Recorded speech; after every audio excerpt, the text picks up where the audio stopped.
Əmi, siz nə işləyirdiniz? Qaqam, Sumqayıtda biznesmen idim. Xala, sizin günahınız nə qədərdir? Ay bala, bilmirəm, rədd ol da buradan. Sən nə işlə məşğul idin dünyada? Gözəlliyimlə pul qazandım.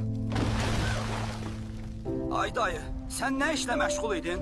Ay oğul, indi eşşək yerinə səni də kəsərəm ha. Rəsul, bura haradır? Aya qağan, gör nə qaracaq. Nə işlə məşğul idiniz dünyada? Mollalıq edirdim. İnşallah günahım azdı. Siz nə işlə məşğul idiniz dünyada? Köhnə icra başçısıydım.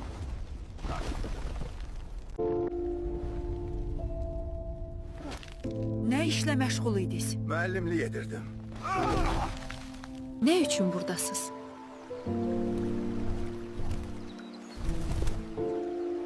Mən vətən şəhidi idim. Hər şey vətən üçün.